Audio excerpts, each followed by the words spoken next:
आपल्यासोबत मनसेचे नेते प्रकाश महाजन साहेब आहेत. सर, तुम्ही आज सगळा घटनाक्रम पाहिला असेल. राज ठाकरेंनी एक मुलाखत दिली आणि त्याच्यामध्ये त्यांनी असं म्हटलं की मी उद्धव ठाकरेसोबत यायला तयार आहे, युतीचा प्रस्ताव दिला आहे. साधारणतः कसं बघता याच्याकडे? नाही, मला वाटतं सिने निर्माता, निर्देशक, अभिनेता महेश मांजरेकरने स्वतःचं एक यूट्यूब चॅनल सुरू केलं आणि मला वाटतं पहिलीच मुलाखत त्यांनी राजसाहेबांची घेतली. विषय बरेच होते त्याच्यात, पण एका ठिकाणी महाराष्ट्राच्या हिताची गोष्ट पाहायची झाली तर राजसाहेबांनी असं सांगितलं की महाराष्ट्राच्या हितासाठी मला एकत्र यायला काही हरकत नाही, कारण माझे काही वाद किंवा भांडण असे काही टोकाचे नाही आहेत, ते अत्यंत किरकोळ आहेत. आणि त्यांनी मोकळ्या मनाने सांगितलं की आपण महाराष्ट्राच्या हितासाठी, महाराष्ट्र मोठा आहे, म्हणजे त्यांनी व्यक्ती ही मोठी नाही तर महाराष्ट्र मोठा आहे आणि त्यासाठी म्हणून मी स्वतःचा अहंकार नाही ठेवणार, पण महाराष्ट्राच्या हितासाठी एकत्र यायला हरकत नाही. नंतर उद्धव ठाकरे यांनी साधला प्रतिसाद दिला आहे, मी सर्व विसरायला तयार आहे असं पण ते म्हणाले. नाही, माननीय उद्धव ठाकरे जर असं म्हणाले असतील तर खूप आनंद आहे त्या गोष्टीचा की ते सगळे विसरायला तयार आहेत. एकत्र येणं न येणं हे काळ ठरवेल, पण त्यांच्या मनात जर राज ठाकरेविषयी एवढं ममत्व असेल तर मग भविष्यात वाटचाल चांगली होऊ शकते. विसरायला तयार आहेत, पण काही अटी घातल्यात त्यांनी. शिंदेंना सोडावं किंवा भाजपला सोडावं आणि नंतर यावं अशी अट घातली. आता कसं आहे, अटी घालायचं म्हणायचं आणि मी सगळं विसरतो म्हणायचं हे मला कुठं पटत नाही. राजसाहेबाच्या बोलण्यात काय होतं, मला वैयक्तिक काही अहंकार नाही, मी महाराष्ट्राच्या हितासाठी एकत्र यायला तयार आहे. मला वाटतं उद्धवसाहेब वयाने मोठे आहेत, त्यांनी अटी घालायला न पाहिजेत. अटी घालून एकत्र येणं हे एकत्र येणं म्हणत नाहीत असं मला वाटतं. आणि अटी कशामुळं घालायच्या, म्हणजे त्यांचे काही वैयक्तिक राजकारणातले जर हेवे दावे असतील तर त्या अटी त्यांनी महाराष्ट्राचं हित पाहून घालू नये असं मला वाटतं. आता ते फार मोठे आहेत, त्यांना मी काय सल्ला द्यावा. हिताचंच बोलताना ते उद्धव ठाकरे असं म्हटलेत की त्यांचं म्हणजे राज ठाकरेंचं माझ्यासोबत हित असेल का भाजपसोबत हित असेल. राज ठाकरेंनी स्वतःच्या हिताचा प्रश्न घेतलेला नाही, मग हेच तर गफलत कशी व्हायली. राज ठाकरे काय म्हणले, माझं वैयक्तिक अहंकार स्वाभिमान नाही, मी महाराष्ट्राच्या हितासाठी म्हणतायत. ते महाराष्ट्राच्या हितासाठी ही भाषा आहे त्यांची. आणि मला असं वाटतं की या विधानसभेला राजसाहेब असो किंवा मी असो, आम्ही जेवढी कडवटपणे भारतीय जनता पक्षावर टीका केली तेवढी शिल्लक सेनेनं केली नाही. तुम्हाला वाटतं का यापूर्वी असे प्रस्ताव आलेले आहेत, अशी चर्चा पण झालेली आहे, पण दोघा भावांनी एकत्र येतील असं होईल? हे पहा, दोघांनी महाराष्ट्राच्या हितासाठी एकत्र यायला हरकत नाही. मी माझ्या नेत्यापुरतं सांगू शकतो की माझा नेता एकत्र यायचा असेल तर मोकळ्या मनाने येईल, तो काही अटी घालणार नाही.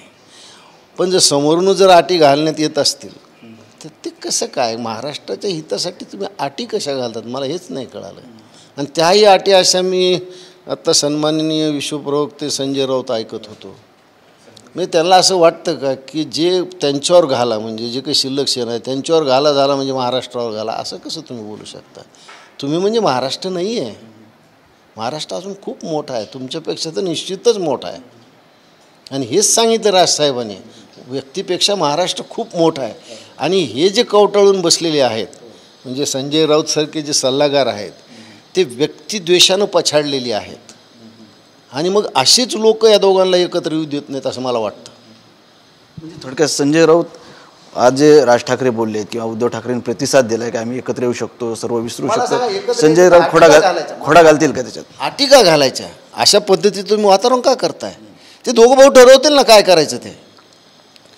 आपण असं क्षणभर गृहीत धरू की ते दोघं भाऊ एकत्र आले तर ते दोघं भाऊ ठरवू शकतील ना. अटी घालून एकत्र कसं येणं होतं? हे काय एखादा जेता आणि एखादा पराभूत असे तर नाही. ही गोष्ट महाराष्ट्राचं हित पाहता तर अटी घालू नका, एकत्र या. आणि महाराष्ट्राचं हित साध्य केल्यानंतर तुम्हाला काय वैयक्तिक हेवे दावे, काय स्वार्थ परमार्थ ते नंतर पहा ना तुम्ही. पण संजय राऊतसारखी लोक स्वतःला महाराष्ट्र समजतात. अरे शिवसेनेत आले कधी? बाळासाहेबांविरुद्ध यांचं लिखाण आहे आणि ते आज असं बोलतात की जसं काही ते बाळासाहेबांची एकमेव वारस आहेत. बाळासाहेब आमचेसुद्धा पूर्वज आहेत.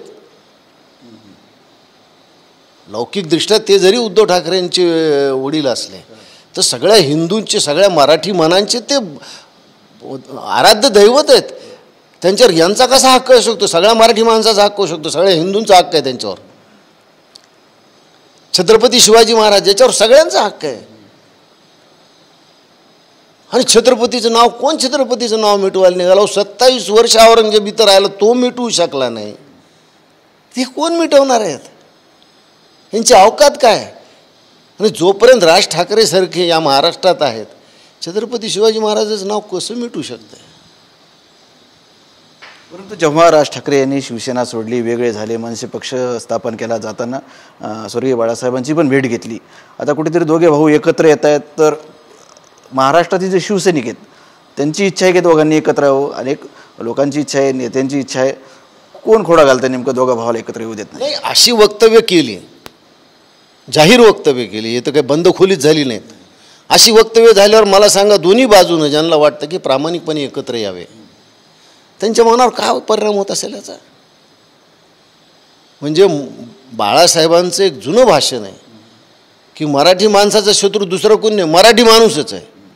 हे संजय राऊतच्या वक्तव्यावरून सिद्ध होतं. अरे ते दोघं भावांना ठरवू द्या ना, एकत्र ते येऊ द्या, ते ठरवतील ना कुणाला भेटायचं, कुणाच्या घरी जायचं आणि कुणाचं नाही जायचं.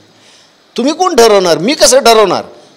राज ठाकरे माझे नेते आहेत आणि माझं काम काय? माझा नेता जो मला आदेश देईल तो पाळायचा. मी आता असं म्हणावं काय की उद्धव ठाकरेंनी आम्ही एकत्र येऊ, पण उद्धव ठाकरेंनी सोनिया गांधी आणि शरद पवारची साथ सोडली पाहिजे असं म्हणू मी? हे जर मी जाहीर म्हणलं तर राज ठाकरे मला दुसऱ्या दिवशी पदावून काढतील आणि हे माझी मर्यादा उल्लंघन होईल. मी प्रवक्ता आहे. पण संजय राऊत काय बोलतो आहे? माझं मत राज ठाकरे ठरवतील ते आम्ही पाळू. तसं उद्धव ठाकरे आणि राज ठाकरे दोघंही एकत्र आले बंधू, ते ठरवतील ना काय करायचं ते. तुम्ही आताच का सल्ले देताय कुणाला? याच्यावरून लक्षात येतं का की हे दोघं भाऊ एकत्र येऊ नये? कारण हे दोघं भाऊ एकत्र आले तर माहीत नाही कुणाचे स्वार्थ साध्य होणार नाहीत. ते आतापासूनच असं वातावरण तयार करतात. राज ठाकरे असा माणूस आहे, तो देतो ना सर्वस्व देतो. टीका करतो, त्या टीकेला एक टोकदारपणा असतो आणि स्वागत करतो तिथे एक टोकदारपणा. काही सगळं मन मोकळं असतं, मनात आड पडदा वगैरे अशा काही गोष्टी नाहीत. आणि तसंच एकत्र यायला पाहिजे. एक आटी घालून एकत्र येणं, हे एकत्र येणं म्हणत नाहीत. ते फार काळ एकी टिकत नाही. यायचं मोकळे मनाने या, दोघं मिळून ठरवा, दोघं बसून ठरवा. जरी राज ठाकरे आज मोकळं बोलले असले तरी उद्धव ठाकरे यांनी प्रतिसाद दिला आहे. पण तुम्हाला वाटतं उद्धव ठाकरेंकडून प्रामाणिक प्रयत्न होतील की राज ठाकरेंना सोबत घ्यायचं, एकत्र यायचं, एकत्र कुटुंब शिवसैनिकाला दिसलं पाहिजे, असे प्रयत्न झाले पाहिजे? आता तो कसं आहे, भविष्य ठरवेल. प्रत्येकाला आपलं जर अस्तित्व टिकवायचं असेल तर काही गोष्टी तुम्हाला सोडाव्या लागतील, एकत्र यावं लागतील. आणि जसं राजसाहेबांनी सांगितलं की महाराष्ट्राच्या हितासाठी मी एकत्र यायला तयार आहे. मन मोकळेपणानं सांगितलं की माझं वैयक्तिक काही नाही. मला वाटतं हीच भूमिका जर उद्धव साहेबांनी घेतली तर बरं होईल. पण मी त्यांना सल्ला देऊ शकत नाही. राज ठाकरे आणि उद्धव ठाकरे एकत्र आले तर राज्याचं चित्र पुढचं कसं असेल तुम्हाला काय वाटतं?